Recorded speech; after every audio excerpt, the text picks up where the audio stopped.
যেই কথা বলছিলাম, আল্লাহ রাব্বুল আলামিনের কাছে আমরা কখনো দরখাস্ত করি নাই যে আল্লাহ আমাদেরকে আশরাফুল মাখলুকাত হিসেবে দুনিয়ার ভিতরে পাঠান। আল্লাহ রাব্বুল আলামিন দয়া করে মায়া করে আমাদেরকে আশরাফুল মাখলুকাত বানাইলেন। এখানেই থামতো না। আল্লাহ রাব্বুল আলামিন আশরাফুল মাখলুকাত বানানোর পরে অনেক মানুষকে ঈসা নবীর উম্মতের কাতারে, অনেক মানুষকে মুসা নবীর কাতারে, অনেক মানুষকে আদম নবীর কাতারে, অনেক মানুষকে আল্লাহ রাব্বুল আলামিন এক নবীর কাতারে, জাকারিয়া আলাইহিস সালামের উম্মতের কাতারে আল্লাহ রাব্বুল আলামিন উম্মত হিসেবে নির্বাচন করে দুনিয়ার ভিতরে প্রেরণ করলেন। কিন্তু আল্লাহ রাব্বুল আলামিন সেখান থেকে আমাদেরকে নির্বাচিত করে আখিরি নবীর উম্মত হওয়ার সুযোগ আল্লাহ রাব্বুল আলামিন করে দিলেন। যেখানে আমি দুনিয়ার ভিতরে অস্তিত্বই ছিলাম না, যেখানে আমি আল্লাহ রাব্বুল আলামিনের মাখলুকাত সামান্য অন্যতম মাখলুকাত ছিলাম রূহের ভিতরে, সেখান থেকে আল্লাহ রাব্বুল আলামিন আমাদেরকে আশরাফুল মাখলুকাত বানিয়ে শ্রেষ্ঠ নবীর উম্মত হওয়ার তৌফিক দান করেছেন। এবং আল্লাহ রাব্বুল আলামিন আশরাফুল মাখলুকাত বানানোর পরে দুনিয়ার ভিতরে উম্মত রাসূল করিম সাল্লাল্লাহু আলাইহি ওয়াসাল্লামের উম্মতের দ্বিতীয় শ্রেণীর অন্তর্ভুক্ত করেছেন। প্রথম শ্রেণীর উম্মত যারা রাসূল করিম সাল্লাল্লাহু আলাইহি ওয়াসাল্লামকে দেখেছে এবং রাসূল করিম সাল্লাল্লাহু আলাইহি ওয়াসাল্লামের উপর ঈমান এনেছে। দ্বিতীয় শ্রেণীর উম্মত যারা রাসূল করিম সাল্লাল্লাহু আলাইহি ওয়াসাল্লামকে দেখে নাই, রাসূল করিম সাল্লাল্লাহু আলাইহি ওয়াসাল্লামের বিধান রেখে যাওয়া আল্লাহ রাব্বুল আলামিনের কুরআনে কারীমের উপর, সেই সমস্ত বিধানগুলোর উপর, সাহাবায়ে কেরাম রাদিয়াল্লাহু তাআলা আনহুর চলা বিধানের উপর, সাহাবায়ে কেরাম রাদিয়াল্লাহু তাআলা আনহুর পরন্ত অনুসরণ চলনেওয়ালার উপর নিজের জীবনকে সুখে দিতে কষ্ট মুজাহাদা করে, এটা হলো দ্বিতীয় শ্রেণীর উম্মত। আমরা রাসূলকে দেখি নাই, আল্লাহ রাব্বুল আলামিনের কুরআন এবং রাসূল করিম সাল্লাল্লাহু আলাইহি ওয়াসাল্লামের হাদিস এবং সাহাবায়ে কেরাম রাদিয়াল্লাহু তাআলা আনহুর জীবন ব্যবস্থায় অনুসরণ করে আমরা চলছি, আমরা দ্বিতীয় প্রকারের উম্মত। তাহলে অনেক দিক থেকে আমরা শ্রেষ্ঠ হিসাবে আল্লাহ রাব্বুল আলামিন আমাদেরকে শ্রেষ্ঠত্ব দান করলেন। যে আল্লাহ রাব্বুল আলামিন আমাদের দান করলেন, ওই আল্লাহ রাব্বুল আলামিনের জন্য আমি কি করছি। দুনিয়ার ভিতরে মানুষ যখন কোনো না কোনো কাজ করে তার একটা লক্ষ্য উদ্দেশ্য থাকে। দুনিয়ার এমন কোনো মানুষ নাই যে মানুষ কাজ করে উদ্দেশ্যহীন। প্রত্যেকটা মানুষ তার উদ্দেশ্য অনুযায়ী কাজ করে। যদি কোনো মানুষ উদ্দেশ্যহীন কাজ করে তাহলে তার হিতাহিত জ্ঞান নাই। তো আল্লাহ রাব্বুল আলামিন আমাদেরকে সৃষ্টি করলেন অবশ্যই এবং আশরাফুল মাখলুকাত বানাইলেন, শ্রেষ্ঠ নবীর উম্মত হিসেবে আমাদেরকে দুনিয়ার বুকে শ্রেষ্ঠত্ব দান করলেন। অবশ্যই তার কোনো কারণ আছে। এত কিছু সত্য কারণ থাকার পরেও আমরা আল্লাহ রাব্বুল আলামিন থেকে ভিন্ন। এজন্য আল্লাহ রাব্বুল আলামিন বলেন, ইয়া আইয়ুহাল ইনসান মা গররাকা বিরাব্বিকাল কারীম আল্লাযী খালাকাকা ফাসাওয়াকা ফাআদালাক ফি আইয়ি সূরাতিন মা শাআ রাক্কাবাক। আল্লাহ রাব্বুল আলামিন বলেন যে আমি আল্লাহ দুনিয়ার ভিতরে অস্তিত্ব দান করলাম। তুমি যখন মায়ের গর্ভে ছিলে, আমার কোনটা মা আম্মাহিনা, তুমি কি নিকৃষ্ট পানি ছিলে না? ফামান জাআলাকা মুদগা, সেখান থেকে আমি তোমাকে হাড্ডিতে রূপান্তরিত করলাম। ওয়ামান কাসা আলাইহি লাহমা, এবং তোমার হাড্ডির উপর আমি গোশতের আবরণকে ছড়িয়ে দিলাম। তুমি যখন দুনিয়ার ভিতরে আসছিলে, আইনুল লা তাবসির বি, তোমার চক্ষু ছিল কিন্তু দেখার মতো তোমার শক্তি ছিল না। ইয়াদুল লা তাফতিশ বি, তোমার হাত ছিল কিন্তু ধরার মতো শক্তি ছিল না। আইনুল লা তাবসির বি, তোমার চক্ষু ছিল দেখার শক্তি ছিল না। উযনুন, তোমার কান ছিল, লা তাসমা বিহা, তার দ্বারা তুমি কখনো শ্রবণ করতে পারতে না। তোমার পা ছিল কিন্তু চলার মতো শক্তি ছিল না। কলবুন লা তাতাফাক্কার বি, তোমার কলব ছিল কিন্তু সেটা দ্বারা তুমি চিন্তা ভাবনা করার মতো তোমার শক্তি ছিল না। আল্লাহ রাব্বুল আলামিন বলেন, তুমি কি দুর্বল ছিলে না? আমার কুনতা দাঈফা, তুমি কি দুর্বল ছিলে না? ফামান কুওয়াতাকা, সেখান থেকে তোমাকে কে শক্তিশালী করলো? এত কিছু শক্তিশালী করার পরেও, এত সুস্থতা আল্লাহ রাব্বুল আলামিন দেওয়ার পরেও আল্লাহ রাব্বুল আলামিন বলেন যে তুমি যখন নামাজের সময় হয়, আমাদের যখন নামাজের সময় হয়, ইসলামের যখন বিধান আমাদের সামনে আসে, তখন আমরা কতটাই গাফেল, যতটুকু আল্লাহ রাব্বুল আলামিন আমাদের ভালোবেসেছে।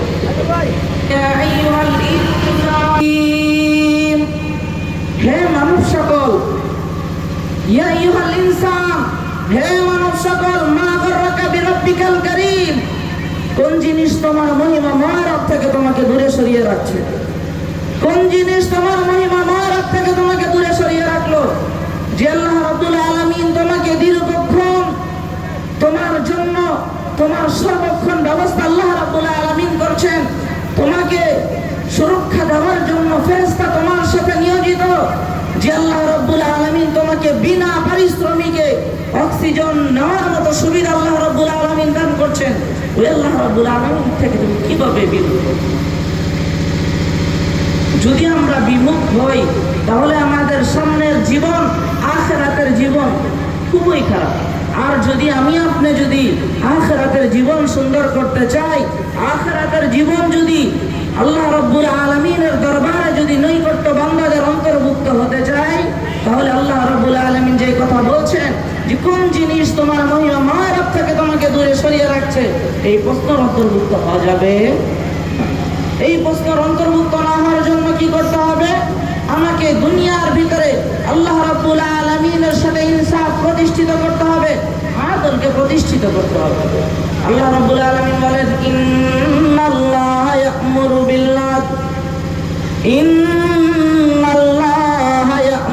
বিল-আদলি ওয়াল ইহসান। আল্লাহ রাব্বুল আলামিন বলেন, তুমি দুনিয়ার ভিতরে আদল এবং ইনসাফ প্রতিষ্ঠিত করো।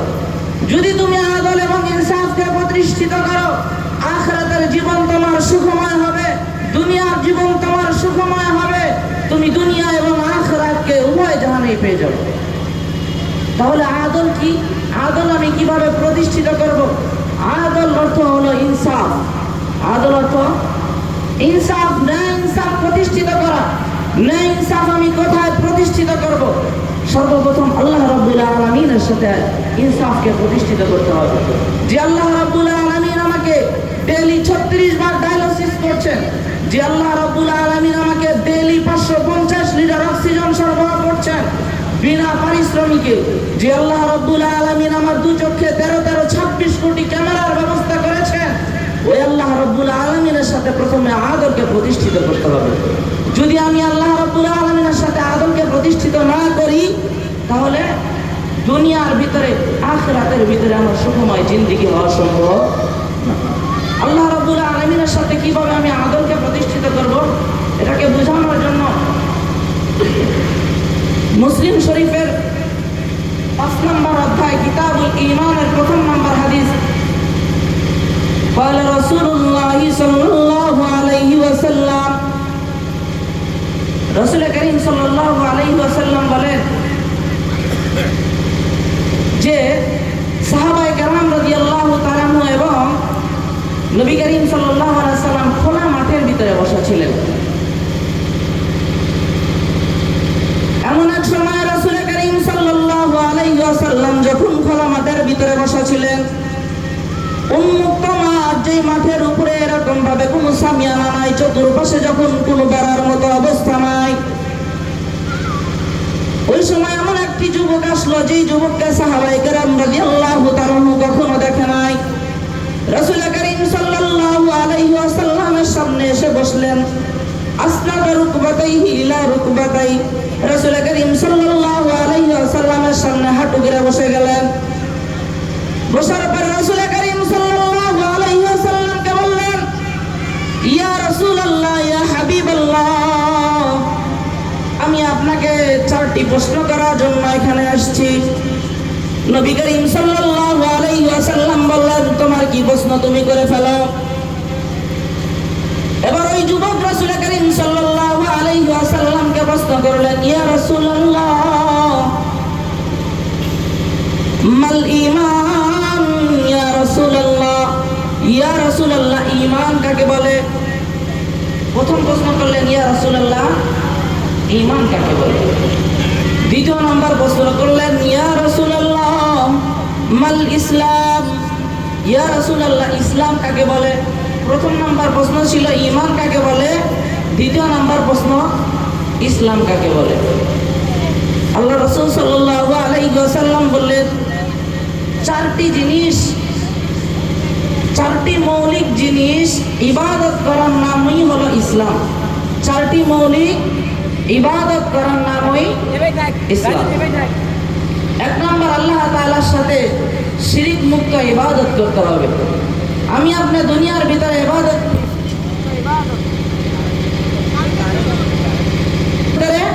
শিরিক যুক্ত ইবাদত, শিরিক মুক্ত ইবাদত না।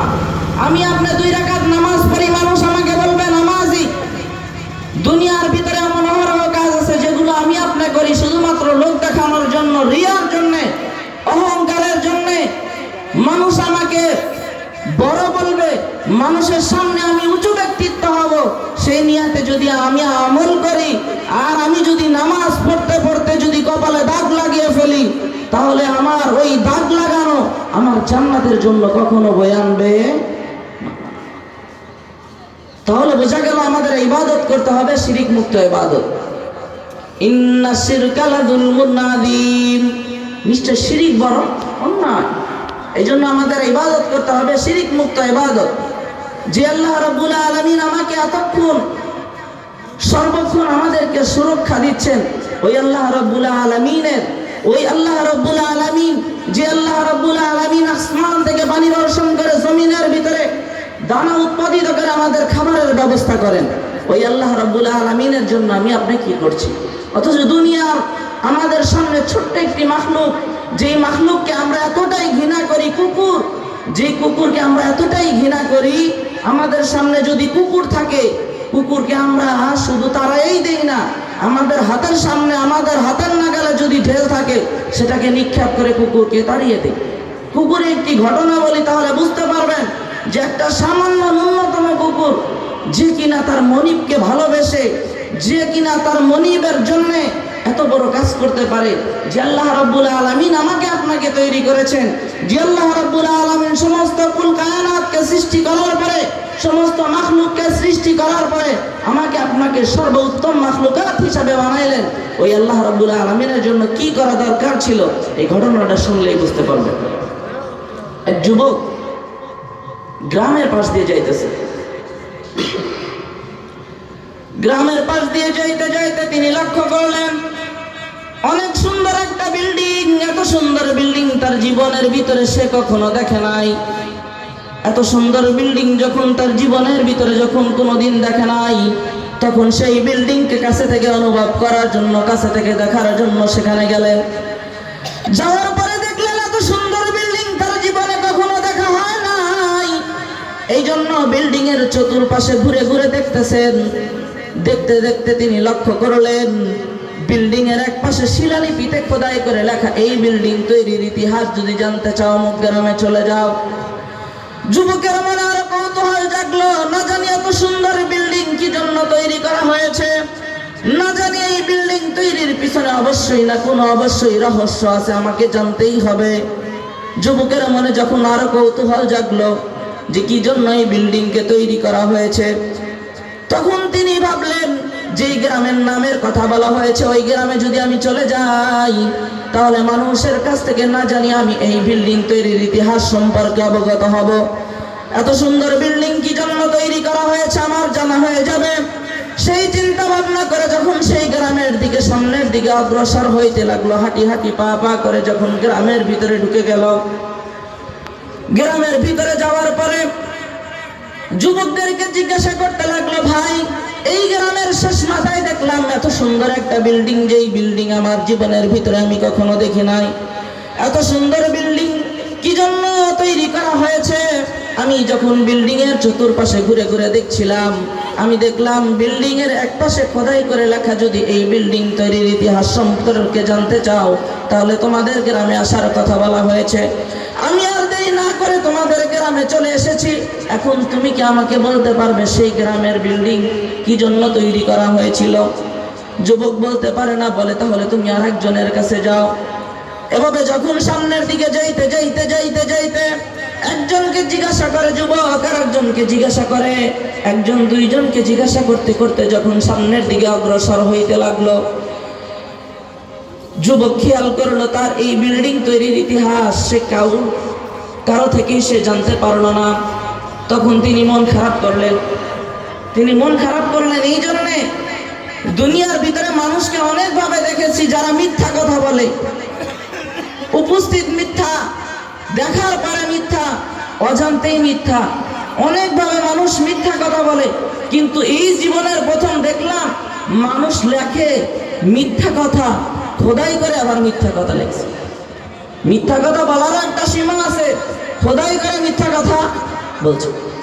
যুবকের মন খারাপ যে এত সুন্দর বিল্ডিং কি জন্য তৈরি করা হয়েছে, আমি জানার জন্য আসলাম এত কষ্ট করে, কিন্তু আমি জানতে পারবো না।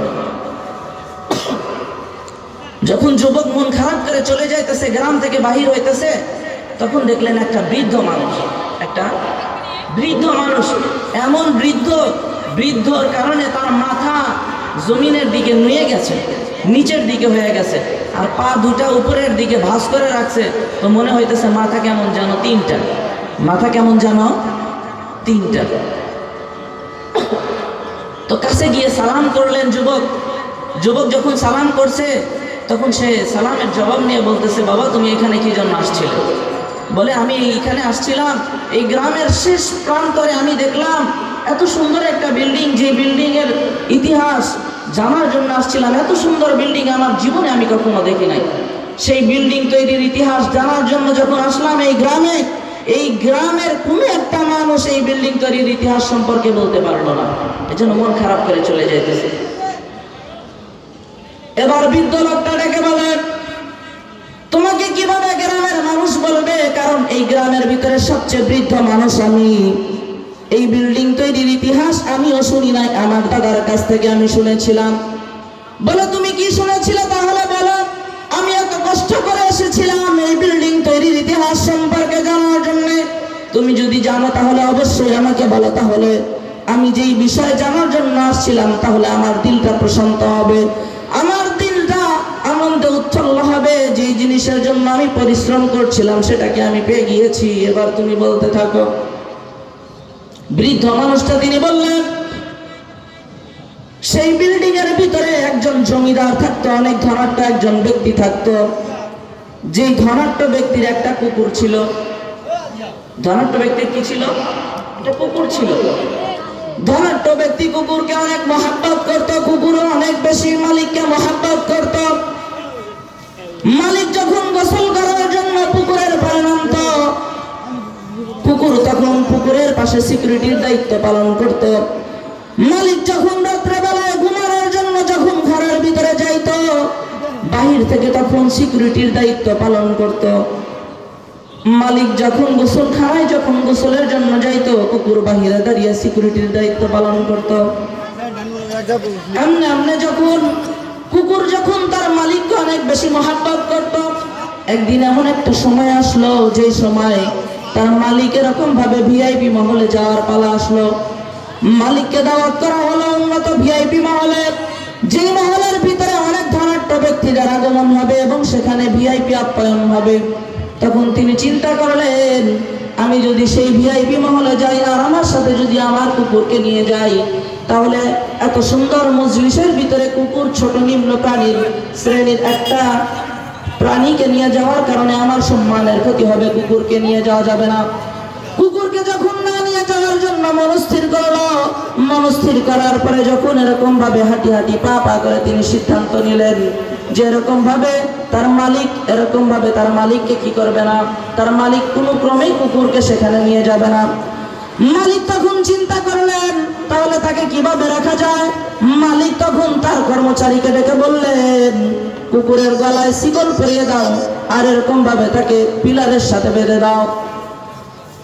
মালিকের কথা মতো কুকুরের সঙ্গে তার আচরণ একই ব্যবহার করা হলো।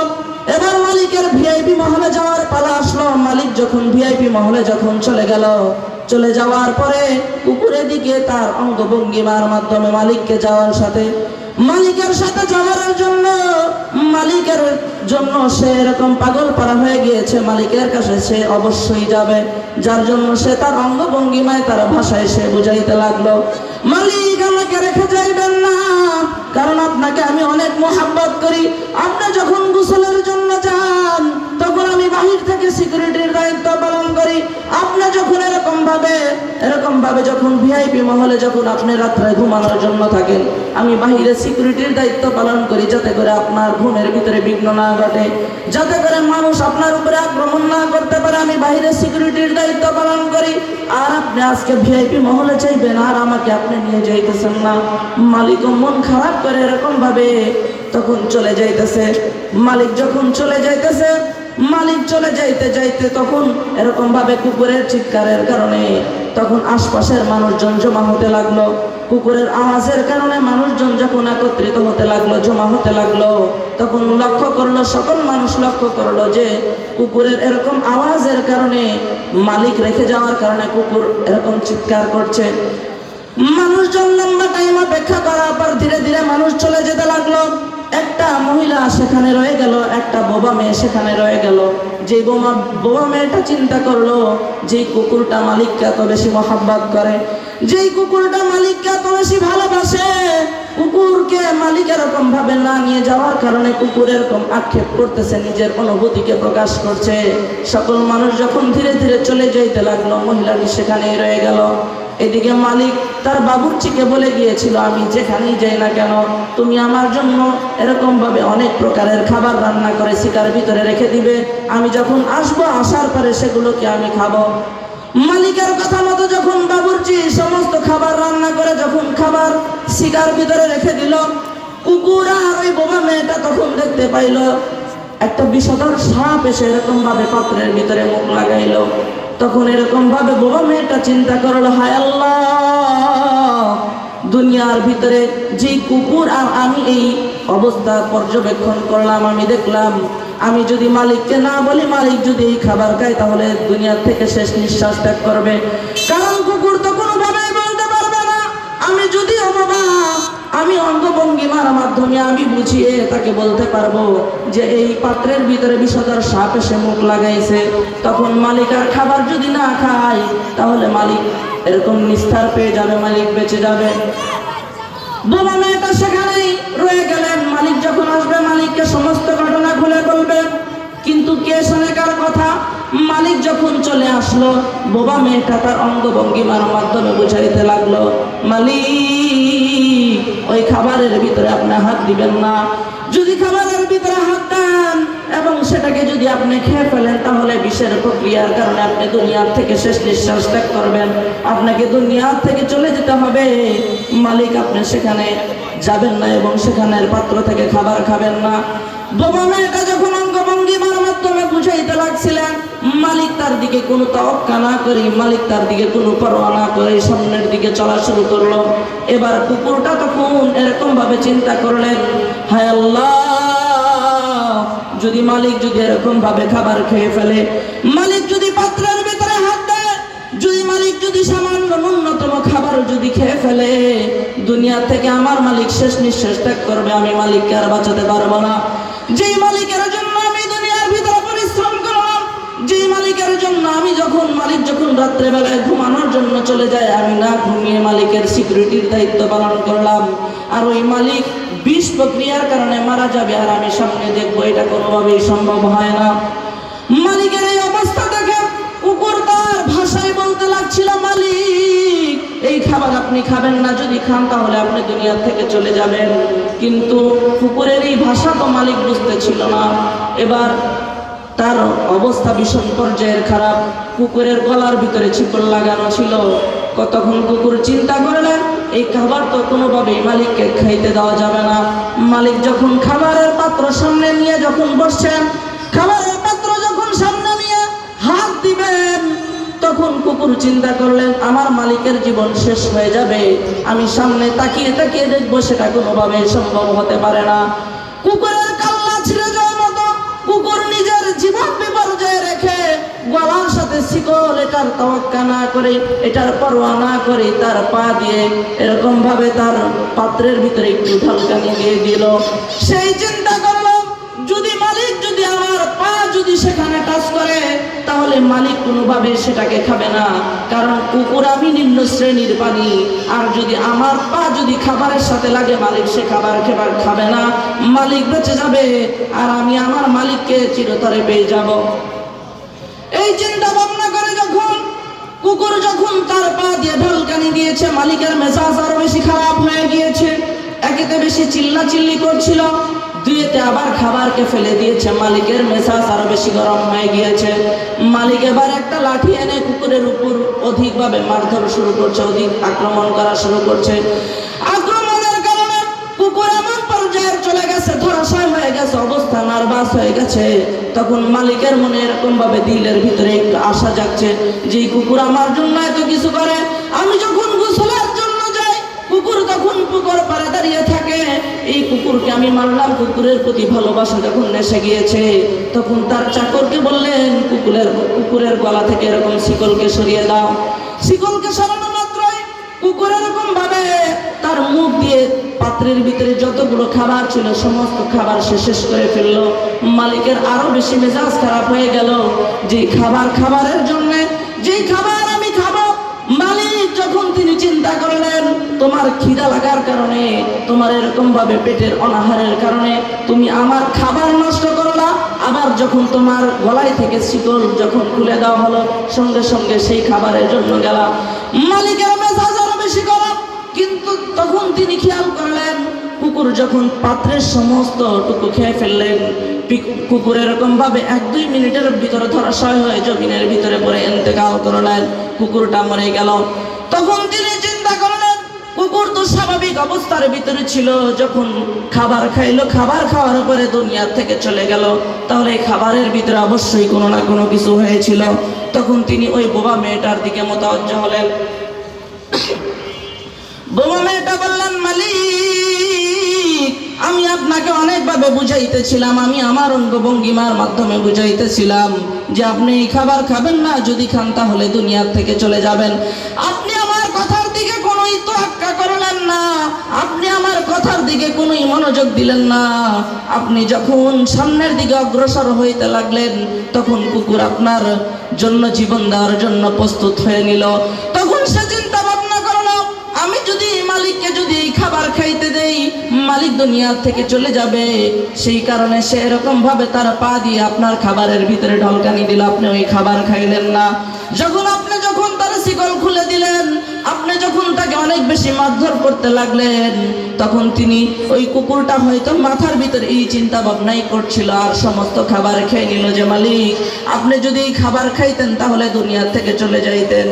এই জন্য আমি দুনিয়ার ভিতরে আমি থাকা অবস্থায় আমি নিম্ন শ্রেণীর কুকুর হতে পারি, কিন্তু আপনি তো আমার মালিক, আপনি তো আমার এরকম ভাবে আপনার কাছে আমি এরকম সব সময় থাকি, আপনার জন্যই আমি সমস্ত কাজ করি, সুতরাং আপনাকে আমার চোখের সামনে আমি মৃত্যুবরণ হতে দিতে পারি না।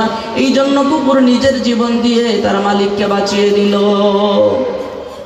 এই জন্য দুনিয়ার ভিতরে সর্বনিম্ন শ্রেণীর একটা কুকুর তার মালিককে যদি এত ভালোবেসে যদি নিজের জীবনকে দিতে পারে, নিজের জীবন যদি মালিকের জন্য উৎসর্গ করতে পারে, আমি আপনি আশরাফুল মাখলুকাত হয়ে আল্লাহ রাব্বুল আলামিনের জন্য কি করছি? যে আল্লাহ রাব্বুল আলামিন আমার অস্তিত্ব দান করলেন। শুরুতেই বলছিলাম আমি কি দুর্বল ছিলাম না, সেখান থেকে আমাকে কে শক্তিশালী করলেন, আমাকে প্রতিদিন ডায়ালিসিস করার মতো আল্লাহ রাব্বুল আলামিন কি শরীরের সক্ষমতা দান করলেন। ওই আল্লাহ রাব্বুল আলামিনের ইবাদত করা দরকার আছে না নাই? এই জন্য আল্লাহ রাব্বুল আলামিন যে কোরআনে কারীমের ভিতরে বলেছেন, ইয়া আইয়ুহাল ইনসান মা গাররাকা বিরাব্বিকাল কারীম। এই জন্য আমাদেরকে আল্লাহ রাব্বুল আলামিনের ইবাদত, শিরিক মুক্ত ইবাদত আল্লাহ রাব্বুল আলামিন করার তৌফিক দান করুক। ওয়া আখির দাওয়ানা আলহামদুলিল্লাহি রাব্বিল আলামিন। আসসালামু আলাইকুম ওয়া রাহমাতুল্লাহ।